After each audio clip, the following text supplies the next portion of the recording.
England ও শ্রীলঙ্কার মধ্যে 3 ম্যাচের টেস্ট সিরিজের দ্বিতীয় টেস্টে চালকের আসনে ইংল্যান্ড। দ্বিতীয় টেস্টে প্রথম ইনিংসে ব্যাট করতে নেমে প্রথম 3 খেলা শেষে 7 উইকেটে 318 রান তোলে ইংল্যান্ড, যেখানে 143 রান করে আউট হন জো রুট। তবে অন্যদিকে 74 রান নিয়ে ব্যাট করছিলেন ইংল্যান্ড পেসার গ্যাস অ্যাটকিনসন। দ্বিতীয় দিনে ব্যাট করতে নেমে দুর্দান্ত সেঞ্চুরি হাঁকালেন অ্যাটকিনসন। ক্রিকেট জীবনে অ্যাটকিনসনের এটিই প্রথম সেঞ্চুরি। এর আগে ঘরোয়া ক্রিকেটে কখনো সেঞ্চুরি করতে পারেননি তিনি। প্রথম শ্রেণীর ক্রিকেটে অ্যাটকিনসনের ব্যাটে সর্বোচ্চ রান ছিল 91।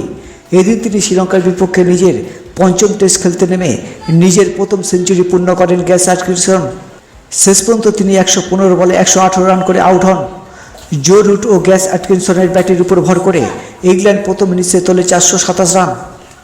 শ্রীলঙ্কার বোলারদের মধ্যে এদিন আকিসা ফার্নান্দো একাই নেন 5টি উইকেট, আর 2টি করে উইকেট নেন মিলার রত্নানায়েকে ও লাহিরু কুমারা।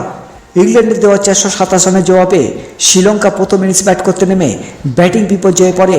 মাত্র 35 রানের মধ্যে 3 উইকেট হারিয়ে বসে তারা। ব্যক্তিগত 7 রান করে আউট হয়ে ফিরে যান নিশান মাধুশঙ্কা ও দিমুক করুণারত্নে। অন্যদিকে 12 রান করে আউট হন পাতুম নিসাঙ্কা। সেখান থেকে আর খেলায় ফিরতে পারেনি লঙ্কানরা। শেষ পর্যন্ত শ্রীলঙ্কা তারা তাদের প্রথম ইনিংস গুড়িয়ে যায় মাত্র 196 রানে। দলের হয়ে একমাত্র কামিন্দো ম্যান্ডিস 74 রান করেন। এর ফলে 231 রানের লিড পায় ইংল্যান্ড।